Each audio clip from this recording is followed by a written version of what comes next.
please. At this time, we're going to begin the services here in our chapel for Mrs. Rochelle Streitfeld. As we begin the service, I would ask if any of you has a cell phone or other noise-making device, please turn them off at this time. Officiating the service here today is Rabbi Michael Tillman, and the rabbi will begin the service assisting the family in the ancient tradition of Kriya.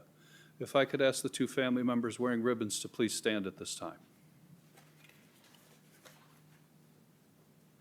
Since the biblical period of our history, we always express our grief and sorrow by tearing up clothes. In ancient times, we also put dust upon the head. We don't do the dust anymore, but the tearing our garment is still a very important custom in our tradition. Blessed is the Lord of God, Lord of the universe, judge of the truth. Amen. You may be seated. In theory, you wear these ribbons for 7 days. Tonight, with the sun down, the second day commences, and that's how you count it. Discard them. But again, it's your discretion. Some people don't do 7 days.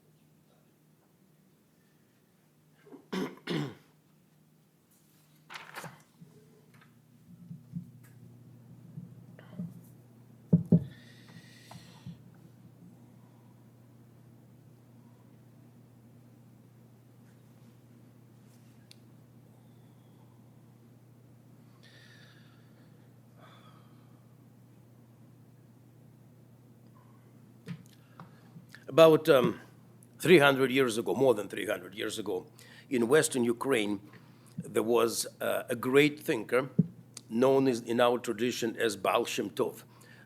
It's not a real name. It's actually a nickname.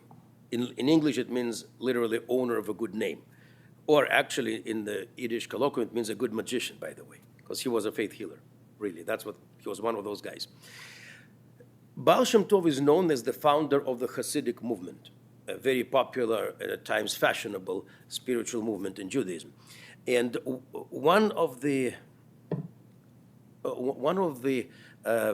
aphorisms attributed to him is this. Best, Baal Shem Tov said, that when we mourn, there are 3 ways. And each of the 3 ways is equally important. The first way to mourn is to cry. That one needs no explanation. When we lose somebody who is dear to us, we always shed tears. And I must tell you, my friends, that it makes no difference whether the person is young or older. Because when you love somebody, it hurts. Just like we talked the other day, it's mom. It's mom. So with God's help, Rochelle lived a long life. But again, it's the mother, it's the grandma. It hurts. So we shed tears. It's normal. The second way is to keep silence. The reason why is because memorial moment in our lives, the moment when we say farewell to people whom we love, is also a moment of reflection. We feel our finitude in time much sharper than we feel in our everyday life. And that causes us to look at our own lives from a different angle.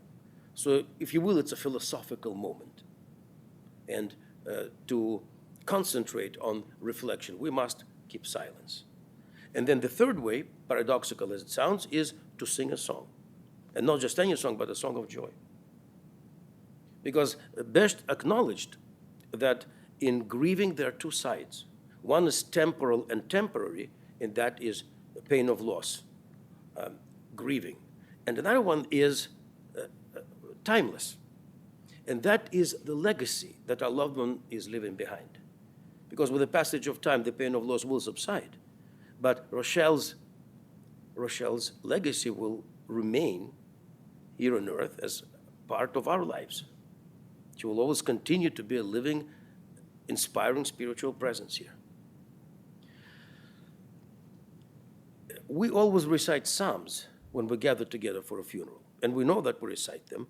Here's the question, why do we recite them? Well, again, because Psalms are those very songs, and they are those very songs of joy. Psalm 23, the most famous one, we're about to recite it, but let me preface it with this comment.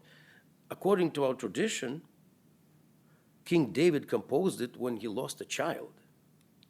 There's nothing worse than that, to lose a child. And yet, as you all know, it is an affirmation of an idea that God is the source of our strength. The Lord is my shepherd, says King David. But it's not a figure of speech, my friends, because God's support can only manifest itself through one phenomenon in this world, through our support of one another. Because God is not in heaven, God is not inside of us, God is in a relationship between people. When there is positivity and harmony, that is where divine presence is. And that is King David's message. And again, let me mention, Mizmor LeDavid, from the Song of David. From the Song of David, Psalm 23. I will recite it in Hebrew, and then please join me with the English interpretation. מזמור לדוד, אדוני רואי לא יחסר, בנות דשא ירביצני על מי מנוחות ינחלני, נפשי ישובב, ינחני במעגלי צדק למען שמו, גם כי אלך בגיא צל מוות לא ירא, כי אתה עמדי. שבטך משנתי המה נחמוני, תערוך לפני שולחן נגד צוררי, דשנת בשמן ראשי כוסי רוויה. אך טוב וחסד ירדפוני כל ימי חיי, ושבתי בבית אדוני לאורך ימים. Please join me if you like. The Lord is my shepherd, I shall not want. He maketh me to lie down in green pastures. He leadeth me beside the still waters. He restoreth my soul. He leadeth me in the straight paths for his name's sake. Yea, though I walk through the valley of the shadow of death, I will fear no evil, for thou art with me. Thy rod and thy staff, they comfort me. Thou preparest a table before me in the presence of mine enemies.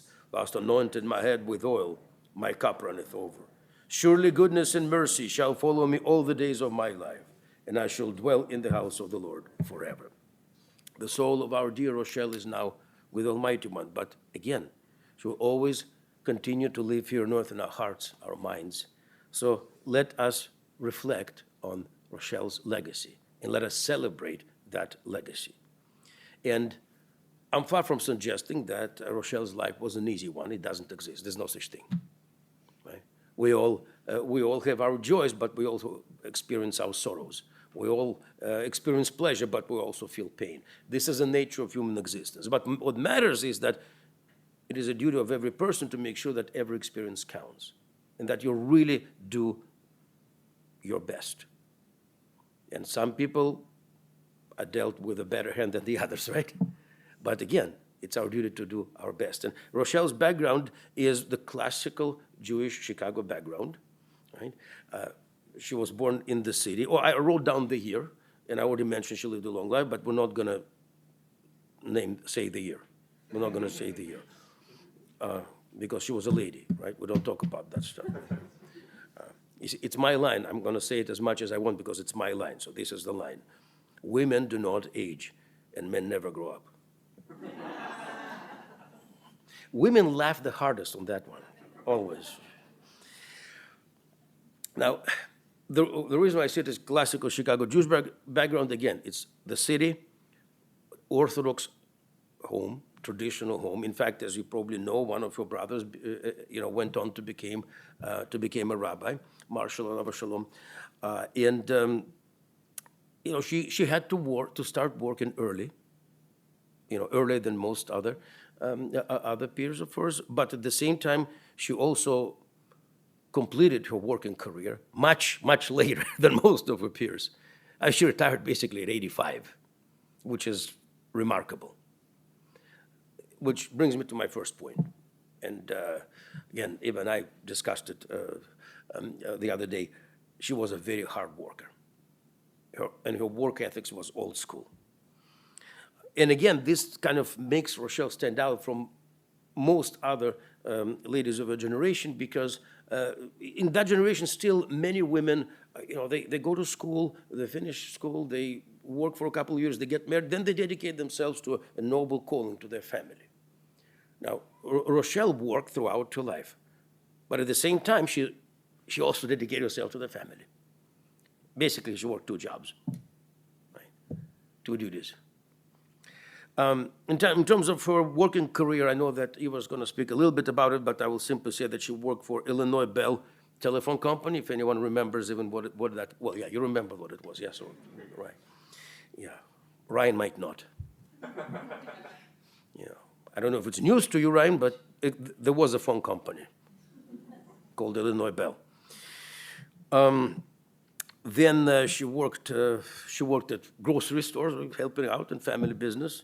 Eventually retired from going back to Illinois Bell, but then it was she retired from the AT&T Then continued, as I said, continued to work until she was 85 as a receptionist. But here's another thing about Rochelle. She had a really, really good and curious mind. And by virtue of circumstances, in her early years, she was deprived of an opportunity to advance her education. But she never gave up on that desire to learn new things. And towards the end of her life, she really got into that education part. She was already a retired person. And she pursued, took classes, pursued a degree, and it was truly a very meaningful part of her life in her later years. And again, this is another important point to be made. We must strive for knowledge. We must explore the world. We must study. When one loses interest in that, that's when life loses its meaning. So learn. And on that same note, Rochelle loved to read. She was an avid reader. It is worth highlighting in the age of TikTok. Mind-melting nonsense, really. Reading is important. Why? Because when you read a book rather than watch a movie, you make a movie in your own mind. It's much better, right? It's your own movie. You are the director if you read a novel. Or if you read a book that is a historical book, and Rochelle loved history.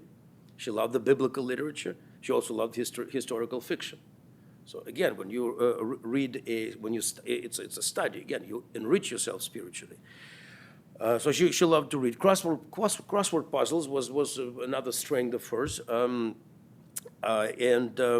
Like everyone, she had things that she enjoyed doing. Besides reading, she loved chocolate bars. It's not a joke. Women and chocolate, right? I don't know why you're laughing. Right, milk chocolate was right. That was the thing.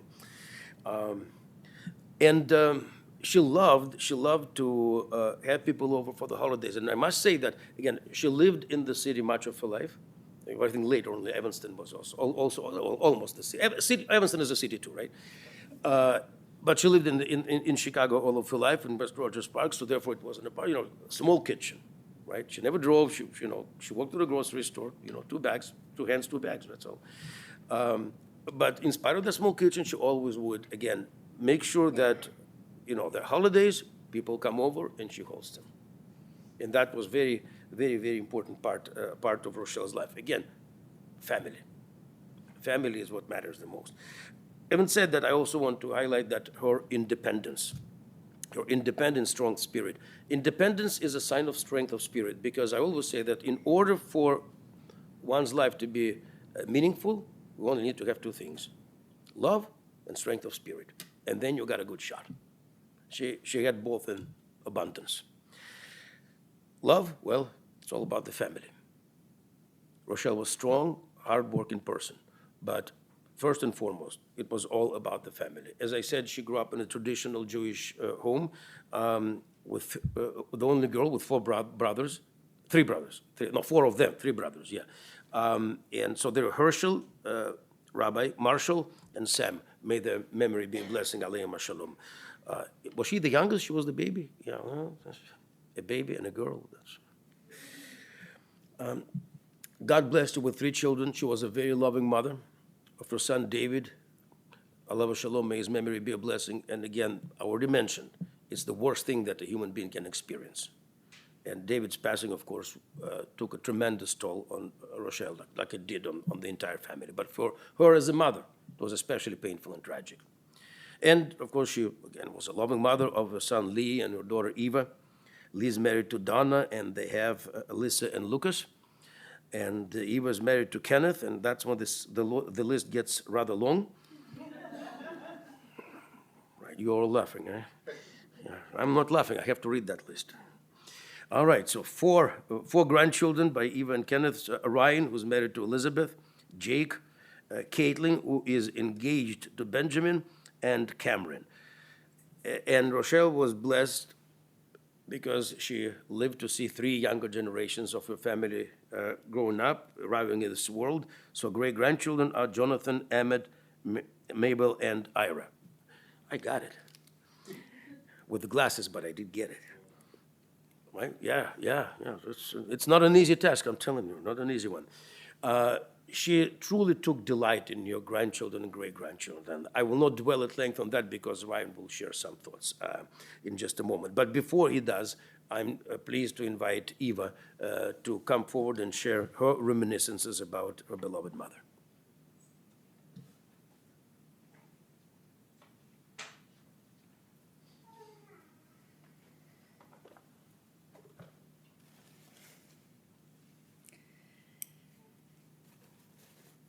I want to thank everyone for being here, both physically here and virtually here. I'm overwhelmed with gratitude about everyone who's here today. Thank you. As Rabbi said, Mom was the youngest of four, growing up in an Orthodox Jewish home with three older brothers. In those days, girls weren't always valued quite the same way as boys, and I imagine that must have been challenging for her. Yet somehow, that very experience shaped her into the strong, independent, and determined woman we all knew. She adored her brothers and missed them deeply when they were gone. But those early lessons in resilience became the foundation of who she was. Learning to fend for herself at a young age gave Mom the grit and tenacity to raise her children as a single mother, working full-time, managing without a car, carrying 2 bags of groceries at a time, and walking to the laundromat with unwavering determination. She worked very hard, and I don't remember hearing her complain about being tired or how difficult it was to manage it all. She did her best, and that was more than good enough. Mom worked at Illinois Bell, which later became AT&T, as an operator. She held various positions such as directory assistance, relay communication for the hearing impaired. And back then, some of you might remember that you could call a phone number to hear the weather for Chicago. Sometimes Mom was asked to record and recite the weather, and it was her voice on the line. She'd call me to let me know she was on weather duty that day for me to dial in. You could say that with her operator assistance and weather updates, Mom was the original Google. She was strong and fiercely protective, loyal to her family above all else. Her grandkids were her greatest joy in life. Their calls and visits would light up her day or week, and she took great joy in teaching them Yiddish, passing down the language and laughter that defined so much of her spirit. Mom was a free thinker who believed deeply that people deserved equal rights and respect. She valued kindness, fairness, and open-mindedness long before those ideas were common conversation. She was Grandma, Great-Grandma Rochelle, and Aunt Rochelle to many. Beloved, funny, and always happy to be surrounded by family. Any family get-together was something she truly cherished. And of course, she was always put together, dressed well, lipstick on, and clip-on earrings perfectly in place.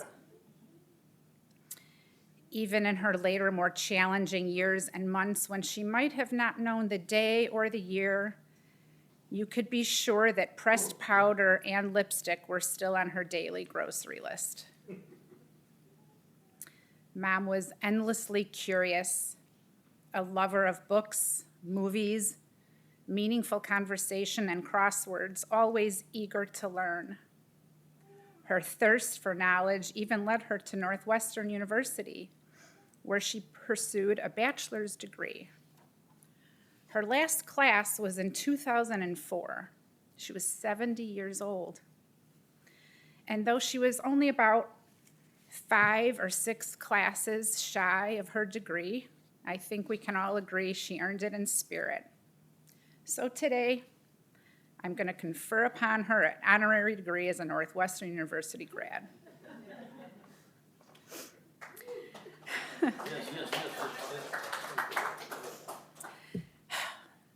Mom lived with courage, humor, and heart. She taught us the power of perseverance, the beauty of learning, the importance of laughter, and the meaning of family.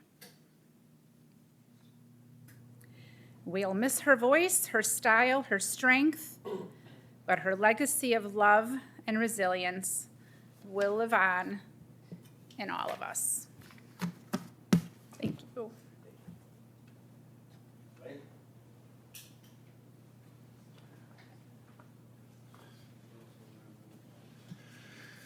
Good morning. It's an honor to speak with you. Rabbi, thank you for your words. I appreciate what you said around legacy. That was helpful and I think quite true.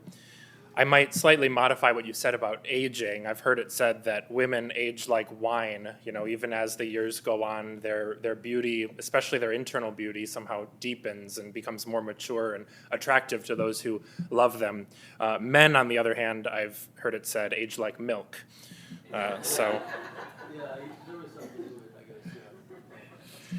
Well, my name is Ryan Silhavy. I am Rochelle's eldest grandchild.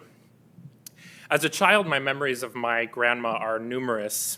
On occasion, she would come to our home and watch my siblings and I for a couple days while my parents were out of town. As you've heard, my grandma never drove, but she always wanted to take us places and she wanted to do nice things for us. So we would walk about a mile to McDonald's for breakfast or to the local arcade. On one of these trips, someone came up to her and complimented her on how well-behaved her children were. She was grateful for that compliment on 2 levels. One, that we were well-behaved, which I'm sure if you know us was something of a small miracle. And secondly, that she was deemed to be young enough to be our mother.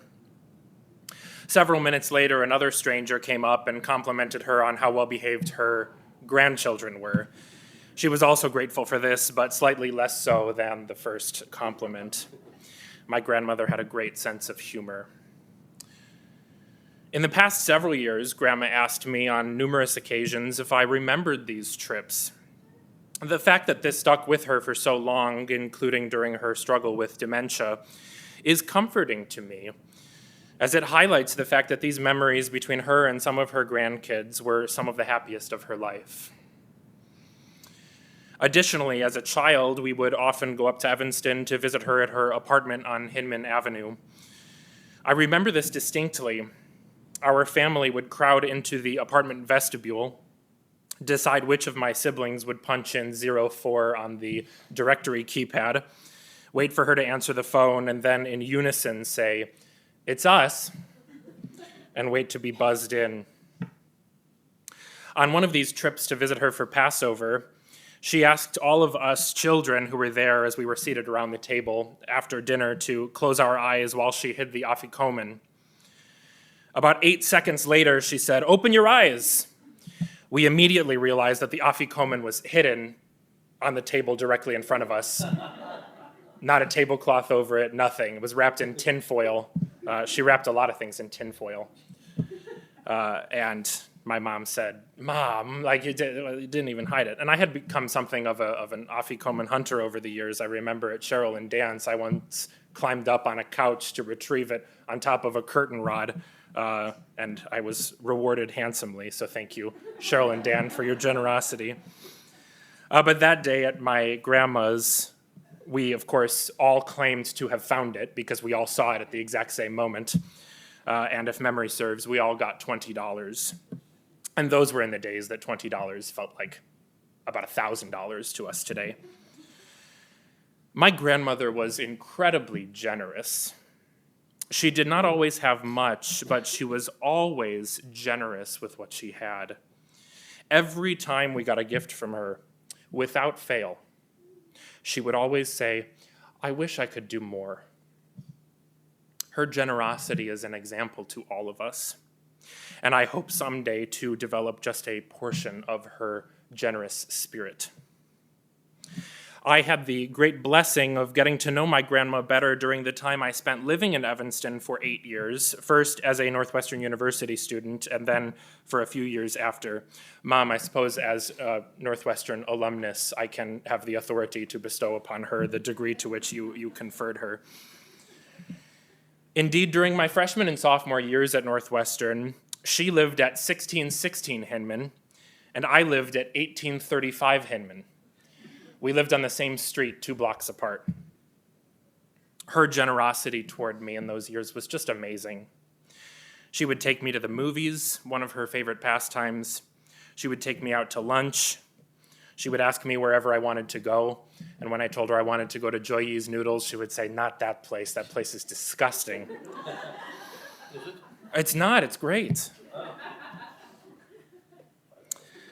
She had many favorite restaurants. When I was homesick, she would cook for me. When I was tired of dorm food, it was just amazing for a college student such as myself. As my mother highlighted, my grandmother was very smart.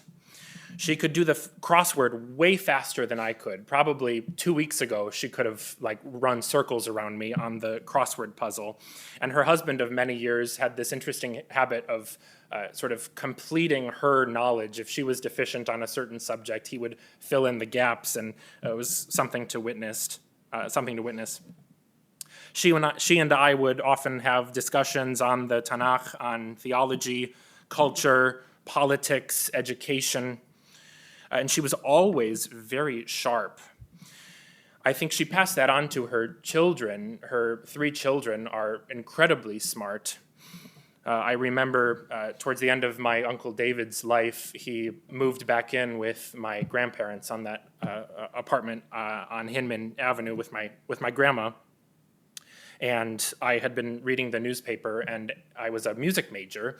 And one of the stories that I saw was that the legendary singer, the legendary tenor Dietrich Fischer-Dieskau, I'm not sure if you've heard of him, he was really great at singing, German leader, he had passed away, but he wasn't someone that was known. Anyways, I was over at Grandma's apartment later that day, and somehow the subject of music came up, and I said, "Yeah, I've just been listening to this gentleman who just passed away, this great tenor." And David, without missing a beat, said, "Yes, Dietrich Fischer-Dieskau, he just died today." He knew instantly what was quite a niche story.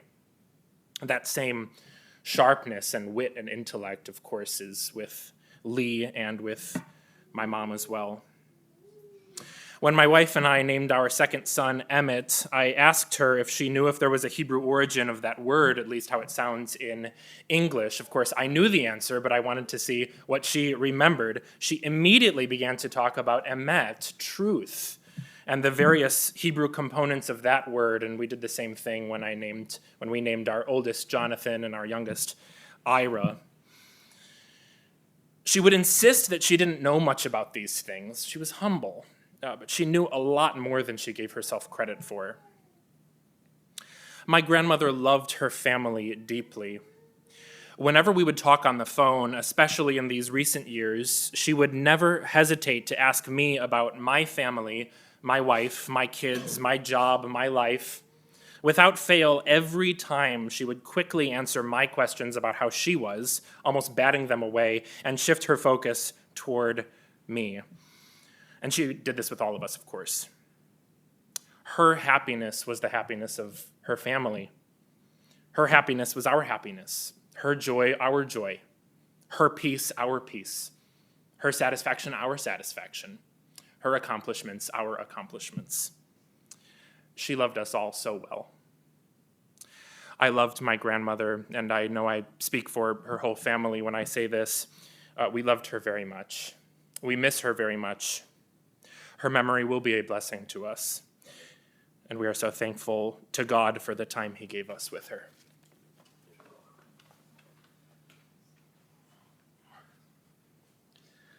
Let us honor Rochelle's memory with a moment of silence. Please rise, and the memorial prayer will follow.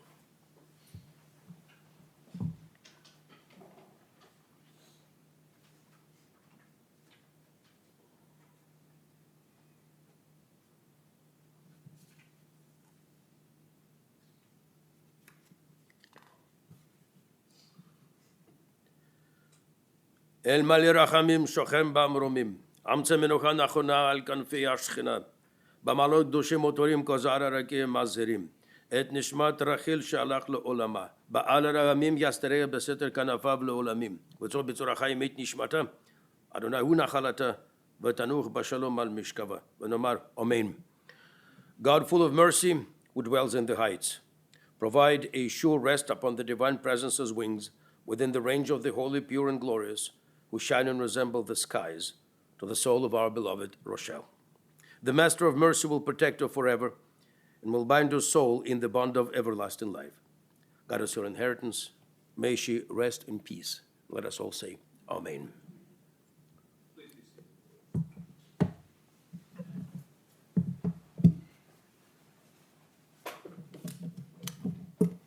Okay, I'll see you at the cemetery. This concludes the service here in our chapel. The interment will take place immediately at the family's plots at New Light Cemetery, 6807 North East Prairie Road in Lincolnwood. Following the interment today, the family will be sitting Shiva at the Silhavy residence, 360 West Illinois Street, Unit 10D in Chicago. They'll receive guests until 8 p.m. tonight. That information's on the inside portion of the funeral service folder you should have received. If you did not receive one, they are available as you depart today. I'd also ask you please take note on the service folder. The family has asked that memorial contributions be made to Cure Alzheimer's Fund, and that information's on your service folder as well. For those of you watching the service online, that information is on the website you're currently on. For those of you going in procession with us to the cemetery, the procession will form in our parking lot. Please make sure you have an orange funeral safety sticker that should be placed in the front right windshield of your car. We would also ask that you please have your bright headlights and flashing hazard lights on at all times. For an additional measure of safety, our staff will be placing flags on tops of the vehicles throughout the procession. We'll also have a car at the rear of the procession to keep everybody together. As we drive in procession today, please drive as close as safety permits to the vehicle in front of you at all times. We want to avoid having any large spaces or large gaps in the procession, particularly as we pass through the intersections. The following family members have been asked to serve as pallbearers. As I call your name, if you please come forward. Ken, Jaden, Ben, Ryan, Cameron, Caitlin, Alyssa, and Lucas. At this time, I would ask everyone to please rise as the deceased is escorted from the chapel. Thank you. Pallbearers this side.